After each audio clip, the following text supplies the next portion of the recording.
Nesse vídeo aqui eu vou te ensinar os fundamentos do HTMX. A gente vai aprender desde o básico, a dar o Hello World, até a criação de um pequeno projeto para tu entender como ela pode ser utilizada, essa biblioteca HTMX, profissionalmente.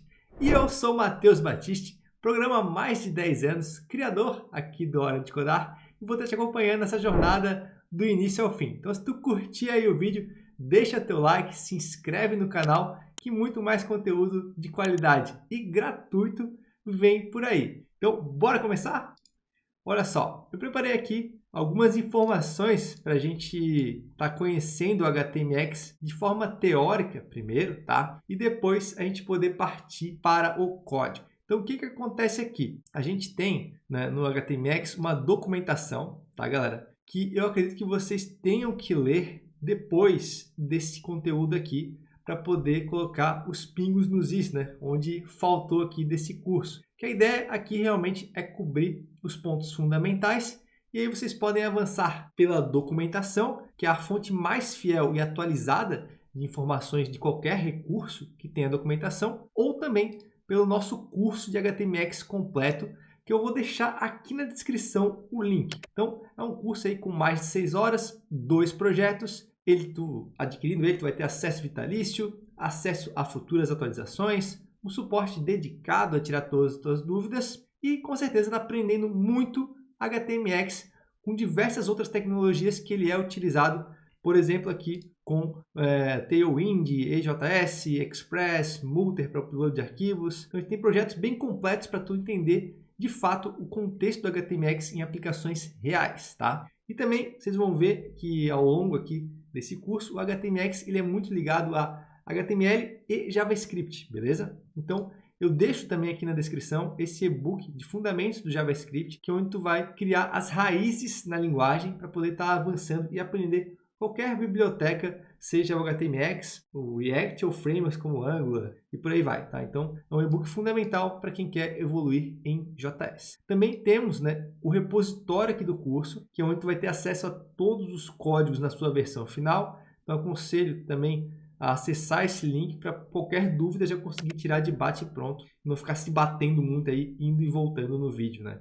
Aqui a gente vai ter todo o código completo, tá? Também tem a documentação, né? Não se esqueçam. E vamos aqui para o nosso mapa mental. Então, bora lá, galera. Vamos entender aí o que é o HTMX primeiro. Bom, como eu falei ali antes, é uma biblioteca JavaScript, ou seja, a gente pode linkar lá no head do HTML que ele já vai estar funcionando sem setup nenhum, né? Ou mínimo, digamos assim. Ele vai permitir que a gente faça atualizações parciais da tela, ou seja, quando a gente está, por exemplo, lá no React, a gente tem componentes baseados em states e a gente consegue modificar eles quando o state muda. É algo parecido aqui, a gente também tem essa granularidade com o HTMX, a gente consegue atualizar pontos específicos do nosso projeto. A biblioteca é toda baseada em atributos do HTML, ou seja, como a gente tem ali ID, Class, a gente vai ter atributos do HTMX que vão fazer ações na nossa página, como requisições, post, get, ou indicar elementos que receberão conteúdo, enfim, tudo centralizado, né,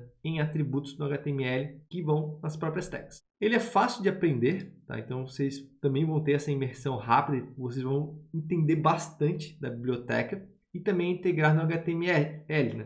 O que acontece? Isso quer dizer que se tem um projeto andando, tu vai basicamente colocar o link dele no head e já vai ter também acesso ao HTMX sem modificar muito, o que se tu fosse utilizar um framework, a JavaScript, significaria talvez refazer o projeto todo, tá? E aqui não é assim. Se a gente fizer uma breve comparação com HTMX e SPAs, que são React Angular Review da vida, a gente vai ter o quê? SPA ela vai carregar em uma página só o projeto, né? Então a gente tem aquele problema do SSR, que a biblioteca JavaScript não dá SEO para o site por si só, ela precisa de configurações. No HTMX a gente não tem isso, né? Porque a gente vai estar trabalhando com HTML puro. Na SPA a gente pode atualizar a página de forma dinâmica, no HTMX também. Geralmente as SPAs são feitas baseadas em frameworks e libs que são pesados e esse request inicial do usuário para o servidor tende a ser lento, né? Hoje em dia a gente tem internets rápidas, a gente não sofre com isso, mas quem está, por exemplo, numa 3G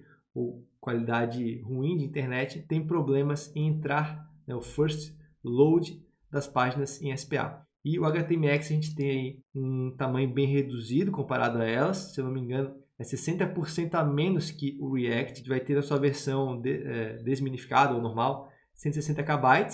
E se a gente utilizar o Min para poder ganhar mais performance ainda, a gente vai estar trabalhando com 40 KB, que é bem pouco. E, como eu falei ali antes, também é fácil de integrar em projetos em andamento. Então, basicamente, vamos ter que linkar o HTMX e podemos sair utilizando. Quando é que a gente vai utilizar esse cara? Isso vai depender, claro, de uma decisão estratégica da gestão, né, do nosso projeto, mas se a gente precisa carregar conteúdo sob demanda no projeto, a gente pode estar utilizando HTMX. Se a gente precisa de atualização parcial, a gente também consegue resolver com HTMX. Caso o projeto seja muito simples, a gente não quer aquele todo setup de utilizar o Node, buildar projeto para poder colocar em produção, né? Esse setup aí de fluxo normal das SPAs, a gente pode estar utilizando o HTMX para resolver esses casos. Quando há limitação de tecnologias, por exemplo, o time não é tão experiente com o JavaScript, mas entende programação em geral, consegue se adaptar facilmente no HTMX, então pode ser uma boa.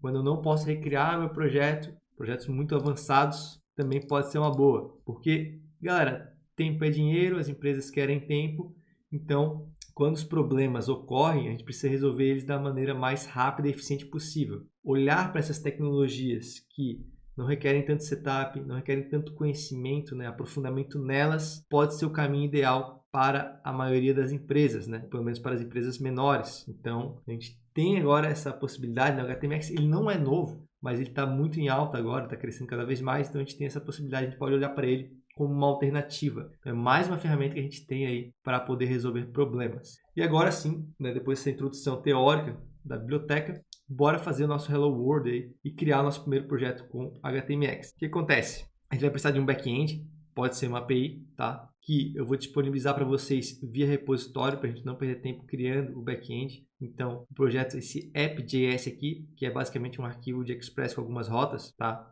Eu vou copiar ele integralmente no projeto, tu faz isso aí também, e a gente vai focar no HTML, que está aqui em public, tá? O que acontece mais? A gente vai utilizar também Node, né, para poder criar esse setup aí de back-end e já executar o nosso HTML via Express, né, com o servidor. Então, é um pré-requisito a gente ter um Node instalado na máquina.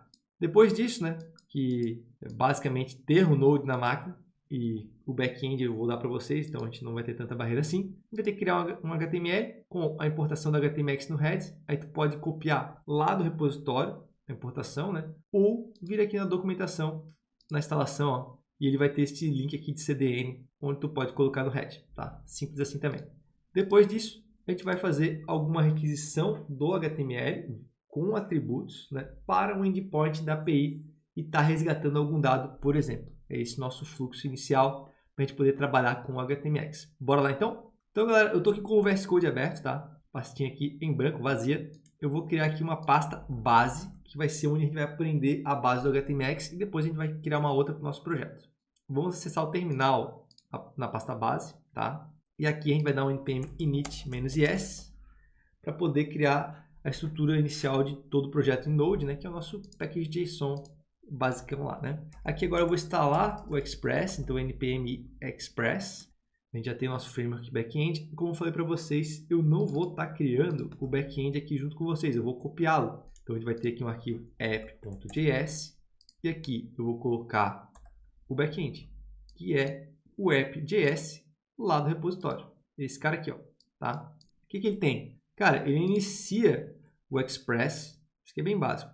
Define uma porta, utiliza aqui o public como... Ele deixa a pasta public pública, né? Para poder o usuário poder acessar ela, a gente conseguir ver o nosso HTML, tá? E, por fim, ele starta o servidor. Basicamente isso. E aqui tem algumas rotas que vão executar algumas coisas que a gente vai ver ao longo do curso, então eu não vou explicar agora, beleza? Aí, como a gente está disponibilizando a pasta public, a gente vai criar ela. A gente vai criar um HTML, index.html, e aqui eu posso estar iniciando ele rapidamente com exclamação tab. Eu vou botar assim, ó, curso de HTMX, vou botar um H1 aqui também. E aqui, seguindo lá o mapa mental, o que a gente precisa fazer? Linkar o HTMX. Então, a gente pode vir na doc ou lá no repositório, copiar esse script aqui, ou minificado, né? Não tem problema. Vou colocar aqui embaixo do title. e fechou. A gente tem o HTMX disponível no nosso projeto para utilizar. Agora eu preciso iniciar esse cara aqui.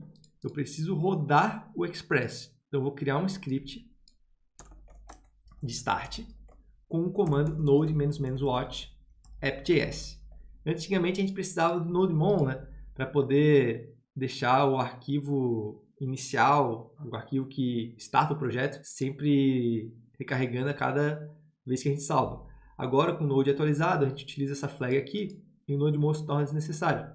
Sempre que a gente salvar o projeto, ele vai estar recarregando e aí a gente consegue ter acesso à versão mais atualizada dele, tá? E basta agora dar um npm start. A gente vai acessar esse localhost 3000 aqui. Então vejam aqui, ó, que eu estou com o meu HTML aberto. Se a gente vem aqui em Network, a gente vê que ele faz essa requisição para o HTMX. E isso quer dizer que ele está já executando o HTMX no nosso cara aqui, no nosso navegador. Beleza? Bom, galera, eu vou deixar as coisas lado a lado aqui para facilitar a nossa visualização. E agora a gente vai fazer a nossa primeira requisição, a API, ali é o nosso projeto back-end, trazendo um dado no front-end. Então o que eu vou ter aqui? Eu vou ter a utilização do hxget, que ele vai trazer os dados do back-end. E para quem já manja aí requisições, né, HTTP, a gente está utilizando o verbo get, tá? Explicitamente dito no atributo. E o que eu preciso fazer aqui? Bom, a gente vai criar um button, por exemplo, né, e carregar conteúdo, vai ser o texto dele. E aqui eu preciso ter uma forma de me comunicar com essa primeira rota aqui, ó, carregar conteúdo. É basicamente uma rota que responde para a gente, tá, com um HTML. Quando a gente está lidando com HTMX, normalmente as respostas serão um HTML, tá? A gente pode trazer JSON, lidar com um JSON, mas vai deixar a aplicação mais complexa. A maneira mais simples é voltar HTML e aí ele vai automaticamente colocar o HTML que a gente buscou no nosso HTML, incorporar ele, né? E a resposta, o dado será atualizado na tela. Então a gente vê aqui que a rota é barra carregar conteúdo, e para isso eu vou utilizar esse atributo que eu acabei de colocar ali em cima, hxget barra carregar conteúdo, tá? Então com isso aqui, ele vai automaticamente, né, trazer um botão aqui para a gente. Notem que eu recarreguei aqui, tá? Mas a página não recarregou, porque ela não tem um hot reload. Mas se eu der um Ctrl R, ele aparece, tá? Bom, agora se eu clicar aqui em carregar conteúdo, automaticamente eu fiz uma requisição get lá e vocês vejam aqui que o botão foi atualizado, né? O que aconteceu aqui?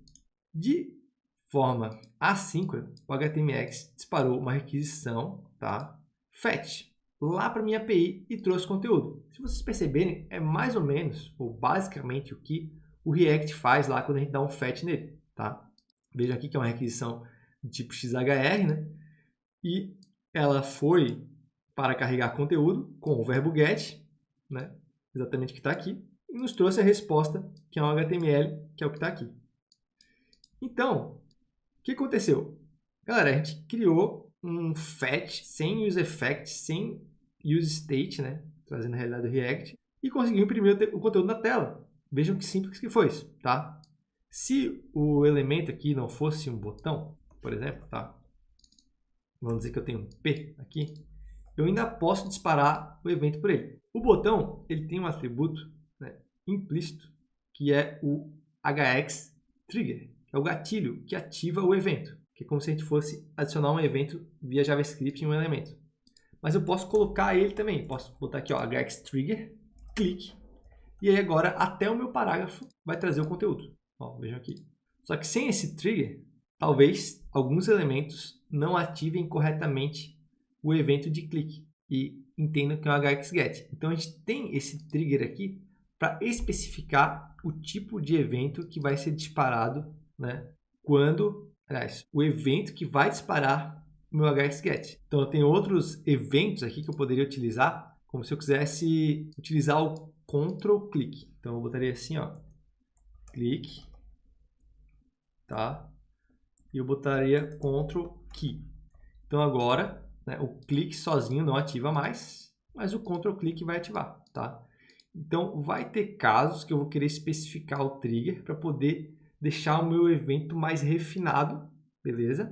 E vai ter casos que eu não preciso especificar o trigger, porque ele toma o clique como evento padrão. A gente tem que entender isso também, que o trigger pode existir ou não Como geralmente a gente trabalha ali com formulários ou botões, acaba que a gente não usa tanto, mas eu tenho essa opção aí de estar utilizando o trigger e estar conseguindo colocar o evento que eu preciso, né? Ou o evento de forma mais precisa. Outra coisa que está ruim aqui é que ele está carregando o conteúdo no próprio elemento. E isso eu posso ativar, né, o despejo desse conteúdo em um outro elemento, por exemplo, uma div aqui com um ID. Então, eu quero colocar aqui agora, e não mais no próprio elemento. Aí eu vou estar utilizando o atributo hxTarget, que é o alvo, né? E qual que é o alvo? Eu vou colocar um ID conteúdo get, da mesma maneira que eu seleciono o elemento lá no CSS, né? O ID. Então, com o target, eu consigo especificar para que elemento eu estou despejando aquele HTML que eu estou carregando. Ou seja, agora o conteúdo vai para o lado que eu quero. E assim a gente começa a deixar as coisas mais corretas, ou melhor, como a gente vai utilizar profissionalmente, né? Então a gente tem aqui que o trigger, ele é basicamente o tipo de evento, e a gente tem aqui que o target, ele é o local de despejo do HTML, vamos fazer assim. Vou falar assim que é mais simples de entender, tá? Bom, como vocês podem ver, né, a gente tem aqui uma requisição que especifica um verbo HTTP. Então, da mesma maneira que eu tenho o get, a gente vai ter o post, que é uma requisição post para algum lugar. Então, geralmente, o back-end vai estar condicionado, né, a verbos. Então, eu vou ter, por exemplo, a possibilidade de uma rota com o mesmo nome, só mudar o verbo.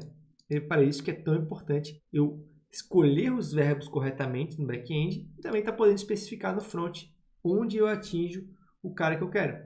Então, vamos dizer aqui que eu tenho um formulário, tá? E esse formulário aqui vai ter uma label, né? Eu posso colocar aqui que o usuário vai preencher um nome, então input type text, e aqui a gente tem um formulário padrão do HTML, a gente não vai ter os states, por exemplo, lá do React, né? Então, como é que a gente vai saber qual dado foi enviado?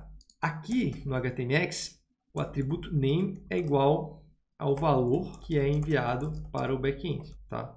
Então, eu vou ter que, por exemplo, se eu tenho um name de age com o valor preenchido de 30, lá no back-end eu tenho que pegar isso lá do body, name. Aliás, age, né? Porque o nome do input, que a gente vai colocar aqui como name nesse caso, que o usuário está enviando o nome, é o que vai determinar o que chega lá no back-end, tá? Eu vou conseguir extrair o valor desse cara aqui baseado no name attribute. Todo o formulário ele vai cair em hackBody. Isso falando de Express, né? A gente vai estar variando depois pela linguagem de back-end, como ele recebe as informações da requisição, mas aqui a gente vai estar trabalhando em body. Então, a gente vai ter o ponto alguma chave, que é o name que foi enviado no formulário. Então, essa propriedade age aqui pode variar pela quantidade de campos que eu tenho nesse formulário aqui. Nesse meu, eu só tenho name. Então, eu vou acessar como hackBodyName.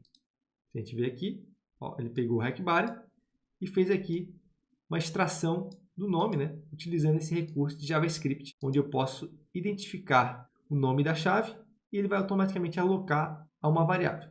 Tá? Estou desconstruindo esse objeto. Então, seguindo aqui, frisar essa importância de a gente estar trabalhando com o name nos inputs, que é algo que a gente perde um pouco quando a gente vai para o React, né? Eu vou ter que trabalhar também com o post, se eu quero fazer um post, né?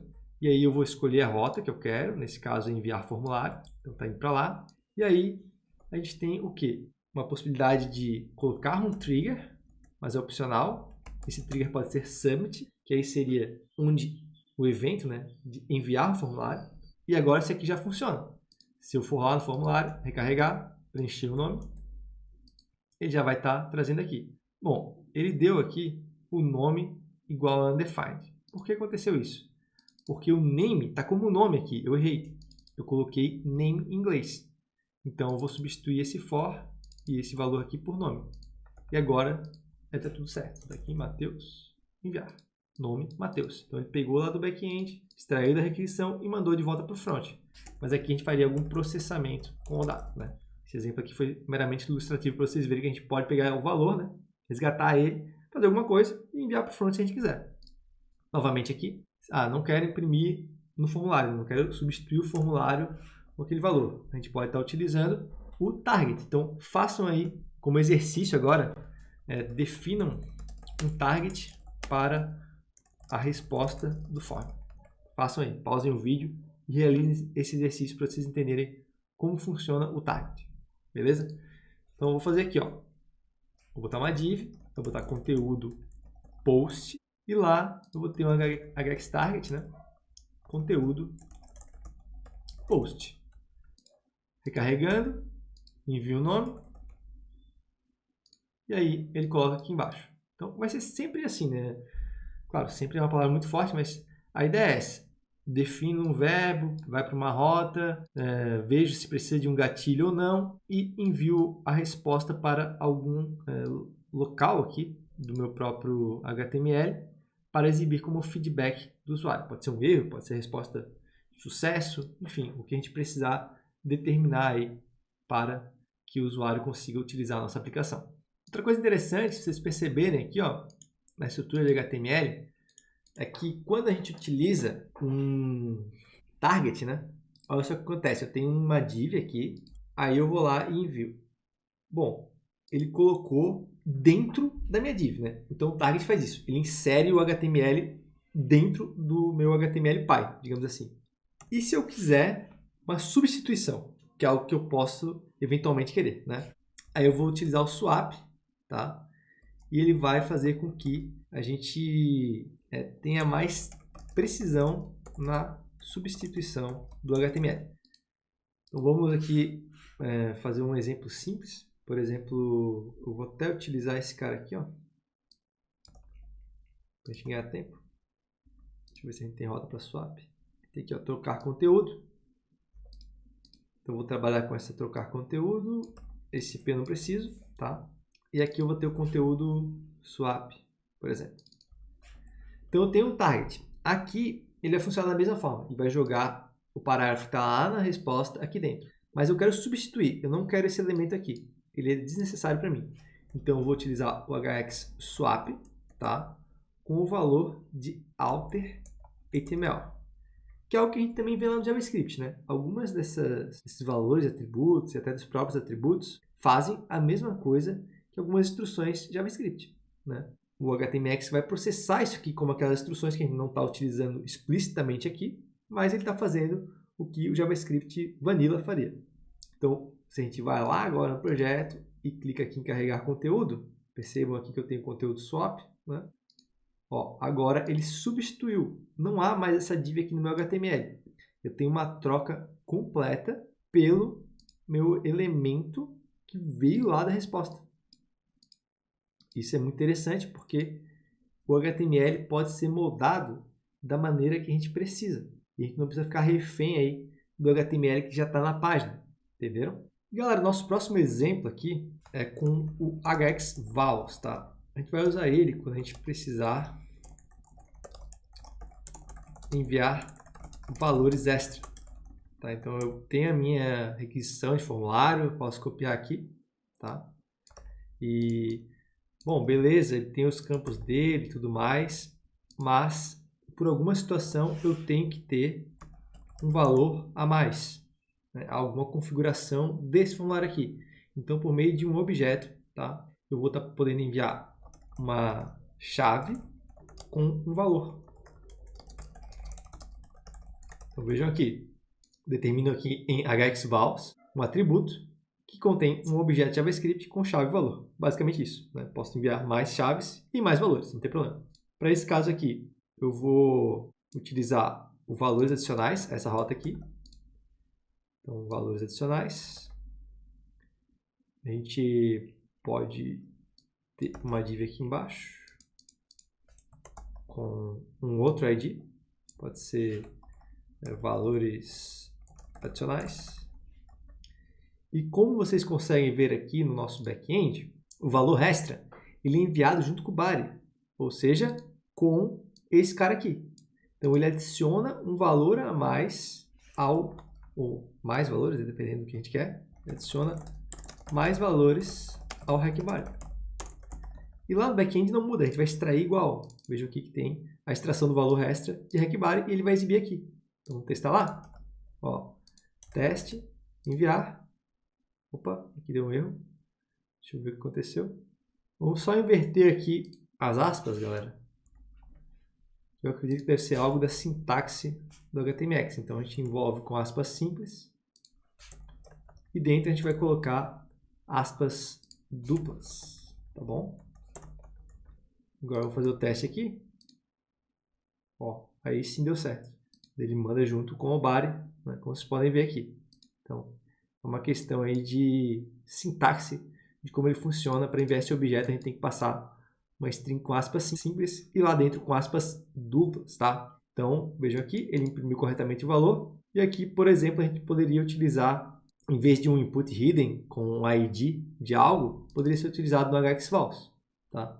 Só um exemplo aí do que a gente poderia fazer. Outra situação que a gente vai conseguir atingir facilmente com o HTMX é o polling, que na prática, né, são requisições a cada X tempo no servidor. Então aqui, ó, eu vou ter uma rota que indica o tempo do servidor, né, vai pegar a data atual do server e vai exibir aqui. E cada X segundos, por exemplo, eu vou atualizar essa data, esse tempo, lá no front-end. Ele vai fazendo essa requisição aqui sem que eu precise executar algo toda vez que eu quero ver o valor. Então vamos fazer uma div aqui, ela vai ter um parágrafo de carregando, hora do servidor. E embaixo, onde eu vou ter o resultado, eu vou botar uma div com tempo servidor. E em vez de utilizar o trigger somente, né, porque a gente vai utilizar um get normal aqui, em tempo servidor, eu vou utilizar um trigger com um valor não de clique, não um evento, e sim a vary, ou seja, a cada, e aqui eu posso botar, por exemplo, 5 segundos. E a gente determina o target, né, vai ser esse tempo servidor, e pronto. Quando eu recarregar, ele vai executar esse cara aqui automaticamente, porque ele não está baseado em um evento, e sim a cada 5 segundos. Vai bater nessa rota e vai trazer o tempo. Depois de cada 5 segundos, ele vai atualizando normalmente também. Então vejam aqui, ó, ele vai esperar os 5 segundos, e aí ele vai trazer aqui, ó. Então é 11, 52, 28. É a próxima. Ó, e 33. Depois de 38 e assim por diante. Ele vai trazendo a data atualizada. Então, em algumas situações, isso é necessário. Por exemplo, o usuário fez o pagamento no site. Aí eu quero ver se esse pagamento já caiu lá no banco de dados, porque tem um outro serviço intermediador de pagamentos. Então, eu posso fazer um polling para poder estar sempre trazendo esse dado mais atualizado. E é uma ação bem fácil, né, com o HTMX. Aqui agora eu vou fazer exemplos de validações para vocês entenderem também como é que funciona, tá? Então a gente pode também copiar o mesmo exemplo aqui de formulário, né? E eu vou colocar aqui só diferente o meu target, vou botar resultado como target, vou tirar o vals e a gente vai bater na rota de enviar formulário de validação, tá? Então aqui eu vou trazer a ação de validação de back-end e front-end, tá? Então aqui para a gente ter mais controle, eu vou colocar, por exemplo, um ID, um required, então a gente vai ter a validação do HTML, do HTMX, tá? E eu vou trocar para username, para a gente diferenciar dos demais, tá? Então, o que acontece só nesse primeiro momento? Bom, eu tenho a validação do HTML, desculpa. E agora eu quero adicionar uma validação de front-end do HTMX. Então, ó, veja aqui, ele já tem a do back-end, né? Que eu nem comentei com vocês, mas vamos primeiro para o front. Como é que eu vou fazer? Bom, uma das maneiras mais simples é colocar uma div que vai receber a validação, tá? Então, eu tenho essa div aqui. E aí, eu vou ter que trabalhar um pouco com JavaScript, tá?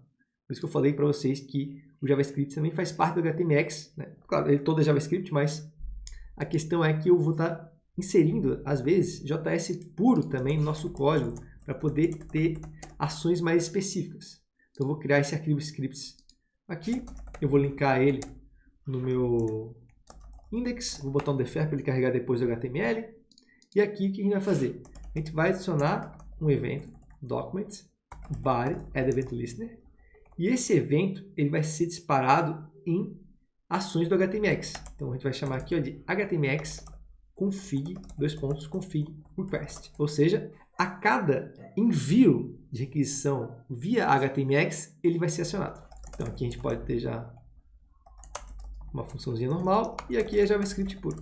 Então, vou botar aqui, ó, teste.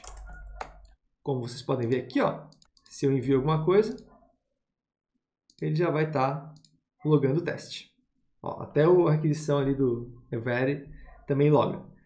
Aí começa o desafio, né? Como é que eu vou saber que é esse formulário que eu estou ativando?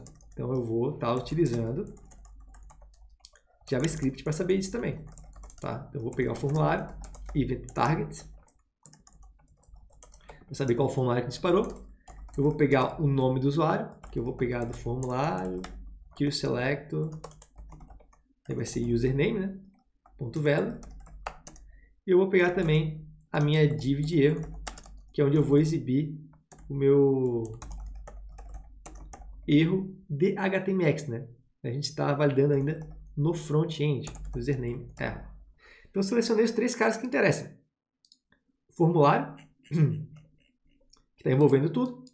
O meu input, que é quem eu estou mapeando para fazer a validação. E a minha div, né, que eu vou dar o feedback para o usuário. O que eu vou fazer aqui? Eu vou checar se o username.length tiver menos que 3 caracteres, eu vou exibir um erro. Então, eu vou prevenir o formulário de ser enviado. Eu vou colocar o texto da div com o meu erro, né? Então, o nome deve ter pelo menos 3 caracteres. No else, eu poderia colocar uma limpeza, né? Para tirar a mensagem. Então, o que eu fiz aqui? Eu esperei o HTMX responder a cada sua requisição, eu identifiquei o formulário que está disparando o evento, e depois identifiquei os campos que eu quero, a div que vai exibir o erro, e fiz a minha avaliação. Então, se tiver menos de 3 caracteres, já bloqueei. Vamos testar? Ó, botar 2 caracteres, enviar. Opa, ainda não deu. Ele deu a validação, né, do nosso back-end. Então, vamos ver o que aconteceu. Ó, ele está dizendo que não pode pegar propriedades of null reading value. Então, vamos ver aqui. Ah, tá. Aqui faltou a hashtag aqui para dizer que é o ID. Tá? Então, agora sim, vamos lá, enviar. O nome deve ter pelo menos 3 caracteres. Ele não enviou nada no back-end. Vejam aqui que a network está rolando só do tempo ali, mas a desse formulário não enviou. Tá? E assim que eu passo 3 caracteres, ele envia para o back-end. Só que aqui eu recebi um novo erro. Por quê? Porque eu validei via back-end aquela requisição. E aqui foi exatamente igual eu faria, né, numa aplicação normal de Express. Eu pegaria o valor do body, como vocês podem ver aqui, e eu faço a minha validação. Ah, veio o nome do usuário? O nome tem menos que 6 caracteres? Se sim, eu vou lá e exibo um erro para ele. Se não, eu vou lá e envio o nome de volta. Então, a gente pode vir aqui, digitar o nome correto, né, que tenha mais de 6 caracteres, que é uma validação fictícia que eu fiz aqui, né? Eu vou enviar e aí ele me dá o sucesso. Beleza, galera? Então, essas são formas, né, bem comuns de a gente fazer validações em HTMX. Vejam o apoio aqui de JavaScript eu tenho que ter, por isso que eu indiquei o JS para vocês lá no começo do curso, tá? Fica a indicação aqui novamente para vocês, galera. A gente tem aqui, ó, nosso curso HTMX completo. Se tu curtiu o que tu aprendeu aqui, tá aprendendo, agora a gente vai para o projeto, né? Acesse nosso curso aqui, se matricula e vem aprender do básico ao avançado HTMX. E também, teve dificuldade de aprender aquela partezinha de JavaScript? Baixa nosso e-book de fundamentos aqui para poder fazer bem a tua base na linguagem e aí sim para recursos mais avançados, tá? Então fechou, galera? A gente viu aqui recursos fundamentais do HTMX, né? Agora a gente vai mudar um pouco nossa perspectiva, a gente vai para um projeto, tá? Onde a gente vai rever algumas coisas que a gente aprendeu aqui e também avançar um pouco mais como se fosse uma situação real, né? Um projeto aí que tu vai estar executando nas empresas. Então eu vou aqui fechar os meus terminais, né? E no projeto a gente vai dar um npm init-yes, tá? E aqui vai fazer um to-do list basiquinho, nem vou mostrar para vocês o preview, que a interface não interessa, né, galera? Vamos focar na integração entre HTMX e backend. Então a gente vai dar um npm init-yes e eu vou instalar algumas coisas que eu vou precisar para esse projeto aqui. Então a gente vai precisar do Express, a gente vai precisar do SQLite, que a gente vai salvar os dados num banco, SQLite, e para isso a gente precisa do driver SQLite 3. Tá? Então a gente tem esses 3 pacotes aqui que tem que instalar lá no projeto, né? Aqui, né, a estrutura base, ela vai seguir a mesma ideia do projeto anterior. A gente vai ter um public, e a gente vai ter um app.js para nosso back-end, um index.html para exibir os recursos do front, um script CSS para fazer alguma intervenção quando necessário. E aqui, como a gente tem banco de dados, a gente vai ter models também para poder descrever nossa entidade em Sequelize, né, para utilizar a nossa ORM. Eu também vou ter uma pasta de routes para colocar as nossas rotas da aplicação. O que eu posso fazer aqui? Bom, a gente pode já iniciar o Express. Esse aqui a gente vai poder fazer o back-end todos juntos, tá? A gente vai trabalhar com o Express aqui, dar um require Express. Eu vou estar utilizando aqui o Express na porta 3000, então vou botar port 3000, tá? E aqui a gente vai ter um app.listen na porta e console log servidor executando. O que mais que eu preciso? Bom, a gente precisa definir middlewares, né? Primeiro para o public, express static public, para poder liberar a pasta public ser acessível, né? Via a porta 80 ali, que é onde a gente acessa o navegador, e também o express URL encoded, isso é para transmitir dados, né, entre front e back-end, com extended true, tá? Então esse aqui é o mais básico, né, o mais simples que a gente precisa. E lá em package.json a gente vai ter que fazer o nosso start, que vai ser o npm watch app.js. Aqui no index eu vou iniciar o HTML. A gente pode pegar lá do base o link do HTMX, tá? Até aqui, ó, do scripts. Eu vou botar aqui, ó, to-do list, que é o nome do nosso projeto, né? Ou a gente poderia até aportuguesar, lista de tarefas. E esse projeto aqui a gente vai usar o Bootstrap para poder fazer os elementos de UI mais rápido e dar uma carinha melhor para ele. Então isso tu pode estar pegando lá do repositório. Ó, vem aqui, projeto, public, HTML, e copia esse linkzinho aqui, ó, do Bootstrap, tá? Coloca aqui em cima. Bom, vamos dar um npm start aí, para ver se está rodando tudo. Opa, ele está dizendo que, deixa eu ver aqui, que não é npm, né, galera? É node. Agora sim, vamos lá. Vamos ver aqui se está tudo certo, só recarregar. E tá. Nesse tarefas, a gente já vê que tem o Bootstrap, né, que já mudou um pouco a cara dos elementos, tá? E assim a gente dá nosso pontapé inicial na configuração do projeto, beleza?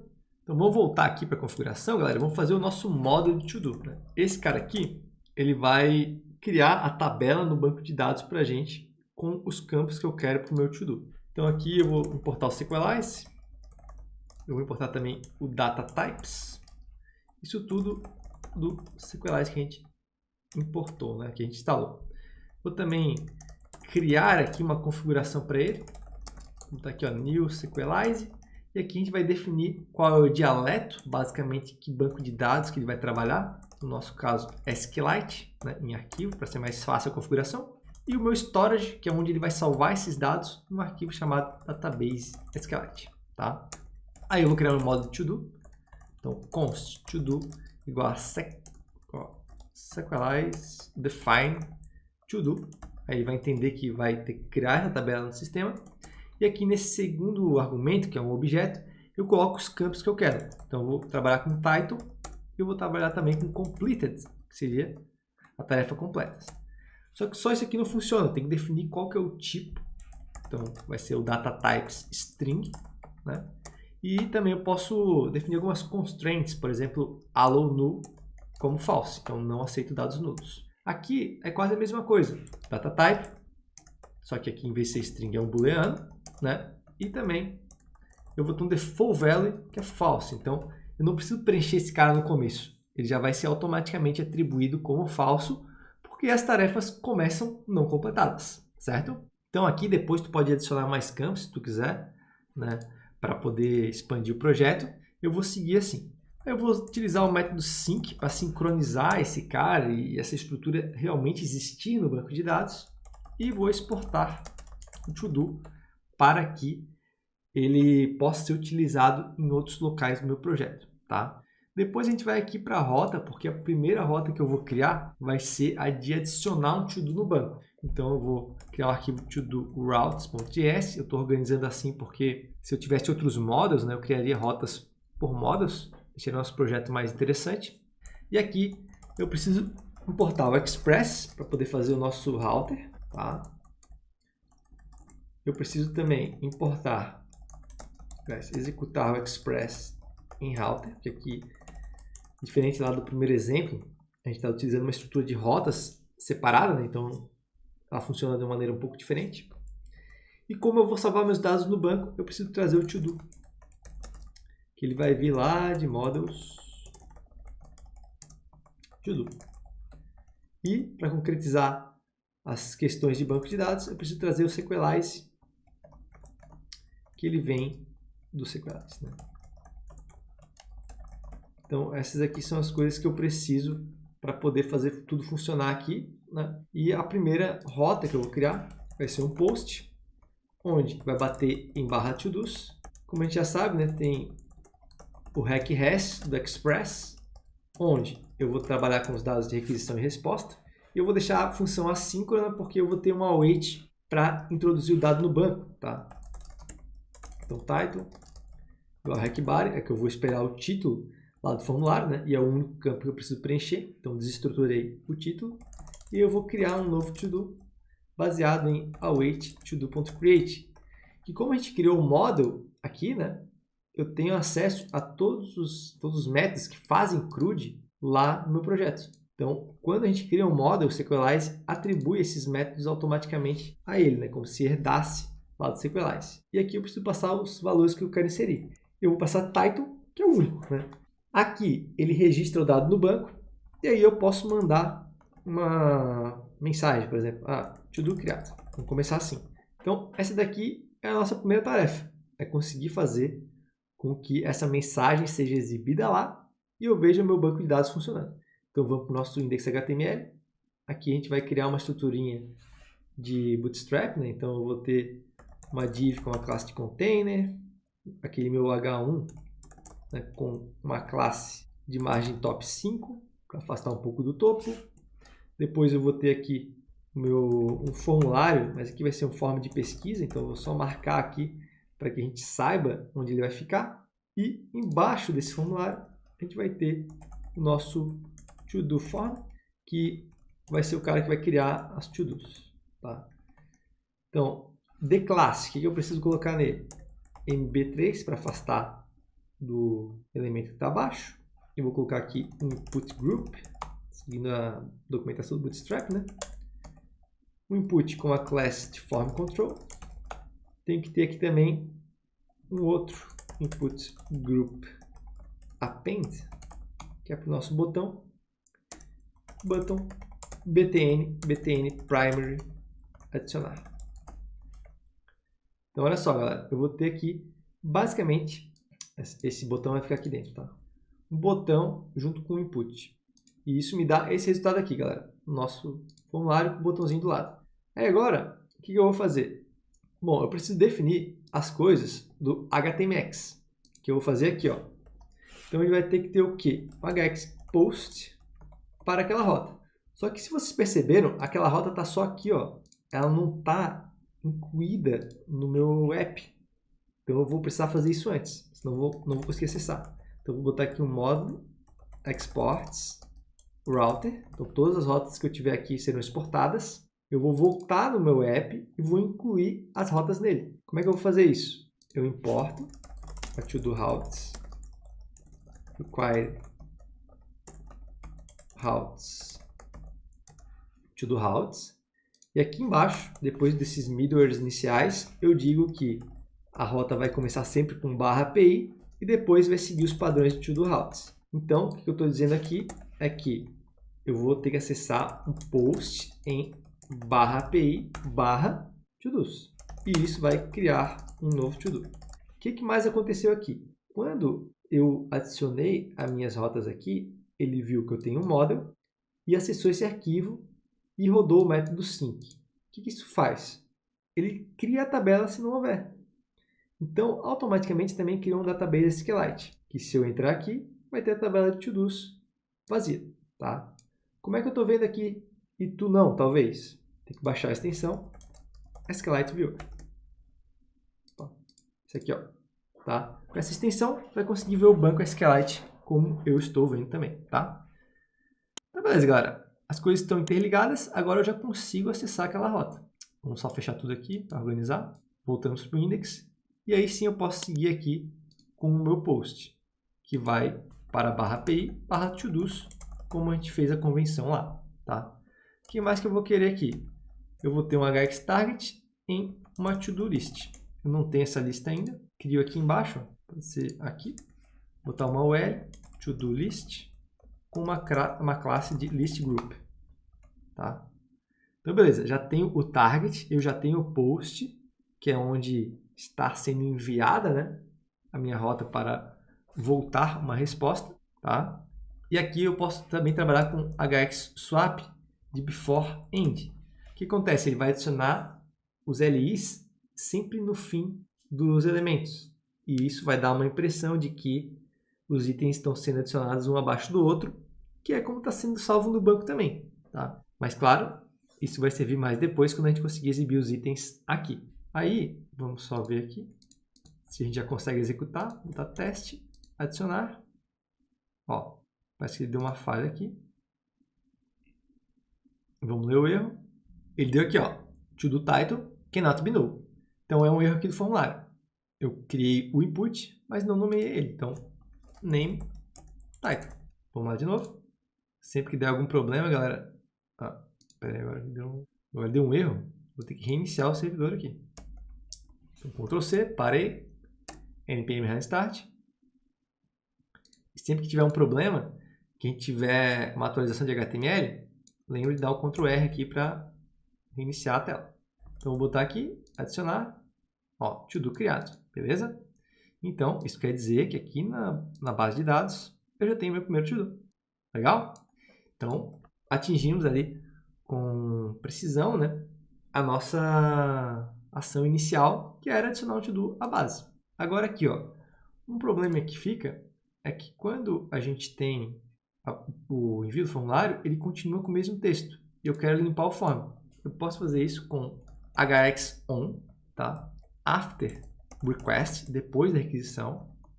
Eu vou pegar o formulário, this, reset. Aí agora, se eu dou Ctrl R aqui, é para ele limpar o formulário depois do envio. Ó, limpou, beleza? Então, assim eu consigo limpar o formulário. Não preciso ir lá no JavaScript, selecionar ele, limpar. Eu posso fazer tudo aqui via atributo, tá?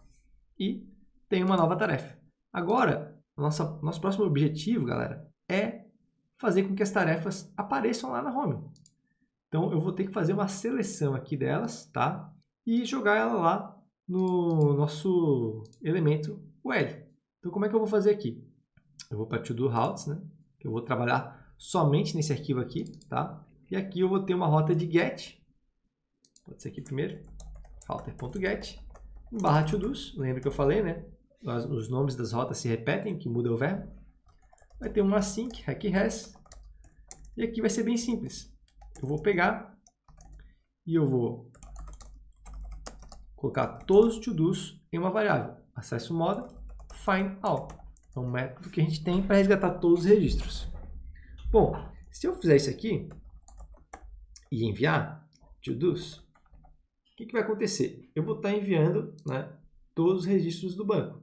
Só que eu não tenho nada aqui para carregar eles, né? O que eu vou fazer? Um botão para carregar to-dos? Geralmente não é assim que funciona, né, galera? Quando a gente entra na página, os dados carregam. Então eu vou trabalhar aqui com o body, né, que é uma estratégia bem comum. A gente vai fazer um hxget, tá, para APIs to-dos, onde o trigger vai ser o load da página, tá? Então, ele vai automaticamente, ao carregar a página, executar esse get. O que mais que eu quero aqui? Eu vou configurar que o target vai ser a minha lista, né? Então, to-do list. Vamos ver o que ele já nos entrega aqui? Ó, temos um problema. Ele nos entregou um array com objetos, né? Os dados realmente vieram, mas não é assim que a gente quer exibir eles, tá? Aqui eu vou colocar também um hxSwap de innerHTML, para ele poder trocar só um miolo, né, que não existe nada, e ele vai colocar os LIs aqui. Mas voltando ao nosso problema, a gente tem aqui os dados crus. E eu preciso manipular isso antes de enviar para o front. É assim que a gente faz no HTML. Senão a gente vai ter muita lógica, muita regra de negócio no front-end. E isso não é saudável para a aplicação. Então, o que normalmente é feito é um template. A gente vai ter uma variável que vai criar um HTML. Baseado numa função que vai receber o dado do objeto. Eu vou retornar uma template string com o meu dado. Por exemplo, aqui, a gente vai colocar uma LI com um span de to-do title. Tá? Isso aqui precisa ser feito em cada um dos to-dos. Como é que eu vou fazer? Const to-do items igual a todos.map e eu executo create to-do template. Né? Ele vai preencher os dados naquele meu HTML ali e vai retornar isso para essa variável. E no fim, como não é HTML aqui ainda, é um texto, eu vou dar um join para unir todos os LIs. Então, a cada item, ele vai colocando numa string gigante que vai ser enviado lá para o front. E o front vai fazer esse parse de texto em HTML. Então, se eu venho aqui e recarrego, agora os caras já viraram LIs. Beleza? Só que acontece, esse nosso template aqui está bem pobre. Aqui eu vou ter que ter a possibilidade de completar e deletar a tarefa. É o que eu quero fazer aqui ainda. Tá? Então, para isso, eu vou precisar incrementar um pouco esse meu HTML aqui. Tá? Ele vai ficar gigante e é normal. Se o template for um dado complexo, é normal que a gente tenha que criar essa variável para poder ter um espaço melhor para trabalhar do que aqui dentro da função e eu consigo reaproveitar em vários locais. Então aqui a gente vai ter um ID, que vai ser de to-do ID, né, para deixar cada item único. Nesse LI ainda eu vou ter classes de Bootstrap, né? Eu vou colocar list group item de flex, né, para colocar em flex, justify content between, espaçamento de itens, e alinhar eles ao centro com align item center. Porque eu não vou ter só esse cara aqui, eu vou ter mais coisas. A gente vai ter uma div que vai ter um formulário, tá? Com a classe display inline. E esse cara aqui, ele vai ser quem completa ou descompleta a tarefa, tá? Então, o que eu vou precisar? De um button que vai disparar o formulário, tá? Só que o texto dele vai ser dinâmico, vai ser baseado no to-do completed. Então, se estiver completo, vai ser desmarcar, e se não estiver completo, vai ser marcar conclusão. Embaixo aqui desse formulário, eu vou ter um outro formulário. Porque como eu não tenho os eventos fora, né, como a gente tem no React, que a gente isola lá em cima do componente, tudo que vai interagir no back-end, ou melhor, quase tudo, vai ter um formulário, tá? Então esse aqui vai ser um botão também, só que eu vou colocar classes, né, porque vai ser o de excluir, vai ser o btn danger, e aqui eu vou colocar excluir, tá? Então, eu não vou terminar ele completamente aqui, vamos por partes, né? Mas vocês veem aqui, ó, que ele já está seguindo uma lógica melhor, né? E exibindo os dados corretamente, tá? Aqui eu vou colocar classe também nesse botão, vai ser btn link. Deixa eu ver aqui. Ó, já fica como se fosse um link, né? Para diferenciar um do outro também, tá? Então, nesse ponto aqui, a gente tem alguns caminhos a seguir. Primeiro, eu preciso garantir que cada vez que eu adicione um item, ele apareça na lista. Ó, ele está mandando um to-do criado. Então, não está errado, porque se eu recarrego a página, ele aparece. Mas eu queria que o feedback visual fosse instantâneo. Então, a gente volta aqui para post to-dos, tá? E eu vou fazer o quê? Eu vou colocar esse novo to-do lá dentro daquela lista. Então, eu vou dar um rest send com create to-do template new to-do. Então, agora já estou mandando o HTML desse to-do individual novo que eu criei. Agora eu vou botar aqui, ó, teste HTML. Vou carregar primeiro, né? Sempre lembre de recarregar, senão vai dar errado por causa do cache. Vou adicionar. Bom, já está aqui embaixo. Se eu recarrego, está tudo funcionando normalmente, né? sem precisar de nenhum ajuste. Então, beleza. Agora, a gente tem outros caminhos a seguirem. A gente pode ir para atualização de status ou para exclusão. Eu vou escolher ir para exclusão aqui agora. Então, vai ter um router delete, vai ser a rota to-dos com ID dinâmico, para a gente poder excluir o to-do pelo ID, assim que req-res. O que eu quero fazer aqui? Bom, eu vou extrair o ID, que vai vir dos parâmetros da URL, né? E aqui a gente vai esperar o to-do ser deletado através do método destroy, passando um where, né? Dizendo qual to-do que eu quero através do ID dele. Aqui eu estou fazendo bem simples, galera, mas tem que ter as validações e tudo mais. É só para vocês entenderem como é que é o processo, tá? E aí, eu quero atualizar a lista também. Uma das maneiras simples que eu tenho, né, é pegar e executar essa lógica aqui, ó. Porque daí que eu vou fazer? Eu vou pegar todos os to-dos, vou passar o template e vou encaminhar de novo para o front. E isso vai fazer com que a gente tenha a lista atualizada de novo, tá? Tem outras abordagens aqui. Eu poderia excluir via JavaScript do front, quando a requisição fosse feita com sucesso e tal, né? E tem várias opções, tá? Essa daqui é uma delas. Bom, mas para isso aqui funcionar, o que a gente vai precisar fazer ainda? Tem que ajustar um pouco o template. Então aqui, ó, esse formulário vai ter que executar algo. Então vai ser um hx delete, né? Mudou o verbo, em API todos e passa o ID, todo.id. O target, eu preciso, né, colocar a minha lista, né? Então, hx target, vou colocar aqui como o to-do list, tá? Ou seja, ele vai enviar o hx delete e vai colocar o target, o resultado, na lista de novo. Vamos lá testar? Recarrega, deletar o primeiro aqui, pronto, deletou, excluiu e já jogou o HTML novo aqui. Não tivemos aí nenhum problema. Então agora, galera, vamos seguir lá para o update, tá? A gente vai ver uma variação do que poderia ser feito lá no delete, tá? A gente entender as armas que a gente tem à disposição. Então aqui vai ser um punch, e é bem semelhante ao delete, né? Um ID que a gente vai receber dinamicamente, req-res, pegar ali da requisição, tá? Então, arrow function aqui, fazendo o quê? O encontro, né, do nosso to-do. Então, a gente vai pegar aqui, vai colocar o to-do numa variável, apesar do destroy aqui, né, a gente vai, na verdade, encontrar esse to-do. Ou a gente poderia até mesmo atualizar já diretamente, né? Isso aqui vai depender do que a gente quer fazer. Então, por exemplo, se fosse atualizando, eu daria um update, tá? Eu tenho que pegar também, estava quase esquecendo, o completed, que ele vai vir de hackbody, tá? E a gente vai atualizar o to-do tal, né? Já temos o ID. Mas o que precisa ser atualizado? Vai ser o completed. Então, vou botar aqui, ó, completed, tá?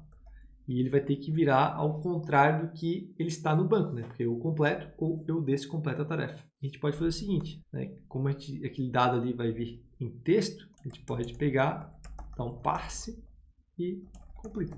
Isso vai transferir ele para o tipo de dado correto que a gente precisa, tá? Bom, aqui o to-do certo já está atualizado. E aí, o que eu posso fazer? A gente pode estar enviando ele para o front já atualizado. E isso, o mais interessante, a gente extrair ele, né, novamente do banco, to-do find by pk, passando o ID, tá? Que a gente garante aí que ele vai estar com os dados novos, tá? Aí, eu vou enviar esse cara, o nosso template, para o front. Beleza. É uma lógica um pouco diferente que a do delete, que a gente viu todos, né? A gente vai enviar só um. Então, a gente vai ter que fazer essa atualização aí específica, né? Então, vamos voltar aqui para o nosso template, porque ele também precisa executar algumas coisas a mais. Então, o formulário ele vai ser o seguinte, ele vai executar um hexput lá para a rota de API todos, to-do ID, né? Onde que eu vou extrair o completed. A gente vai pegar aqui, vai criar um input do tipo hidden, tá? Com o name de completed. E o value vai ser, como eu falei antes, o contrário do que está no to-do. Tá? Beleza, eu tenho já o valor do input que eu quero enviar. eu tenho a rota. Agora, como é que eu vou identificar o to-do que eu quero atualizar? Porque agora vai ser específico. A gente colocou o ID ali em cima, então eu posso ter ele como o target. Então, o meu target vai ser o to-do alguma coisa, né? Que é o próprio to-do que eu estou enviando. Então, o target é to-do ID, como eu tenho aqui no ID de cima. É o próprio elemento. E para concluir, a gente vai fazer o seguinte. O swap vai ser do alter HTML. É o HTML todo, o LI todo, tá? E isso aqui já deve ser suficiente para a gente poder atualizar os to-dos especificamente, diferente de como a gente fez no delete. Então, vou recarregar. E se eu marco isso aqui como concluído, ó, deu um errinho aqui, deixa eu ver aqui. Vamos lá, vamos ler o erro, né? Aqui eu acho que foi um erro na própria rota, galera. Está dizendo ali que faltou o where. Aqui são dois objetos. O primeiro é o que eu quero atualizar, e o segundo é quem eu quero. Tá? Então vamos lá, recarrega, marca com conclusão, atualizou só o específico. De novo, se eu recarrego, eu tenho os mesmos dados, porque persistiu no banco. Tá? Então essa é outra maneira que eu tenho de fazer a atualização, agora específica e não mais da lista toda. Essa aqui seria mais interessante, né? Porque é menos HTML trafegando no servidor. Agora, para a gente concluir nosso projeto aqui, vamos fazer nosso form de pesquisa, tá? Então, aqui em cima do HTML, eu tenho esse meu form pesquisa. Esse cara aqui, ele vai mudar para um formulário de fato, tá? Então, eu vou botar aqui um form, né? Um form inline. Não vou colocar action, vou colocar um input.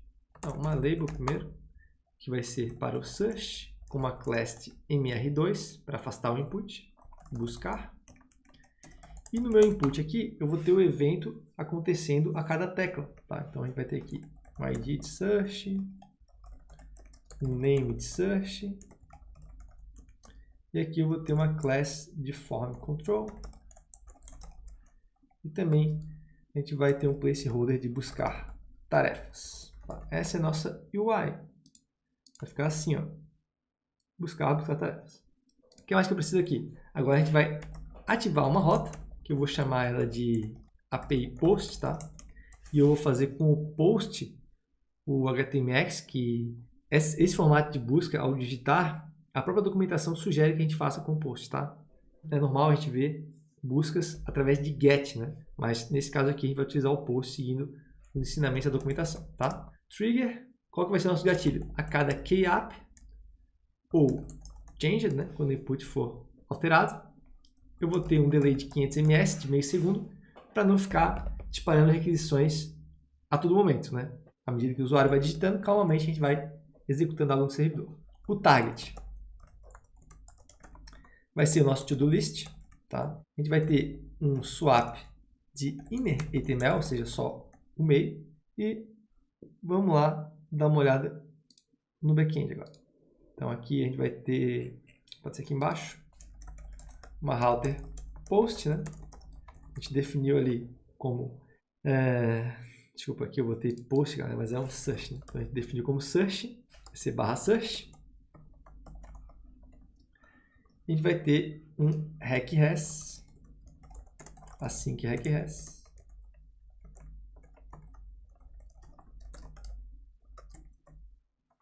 E aqui eu vou fazer a minha lógica. Bom, o que eu quero aqui? Eu quero buscar nos meus to-dos quais correspondem à minha query. O que vai ser a query? Vai ser o que está no input de search, que vem de req_by. Então a gente vai dar um console log aqui, por exemplo. Ó. E se eu recarrego e vou digitando, opa, é no de cima. Ó, vejam que ele vai logando aqui no console. Deu algum probleminha?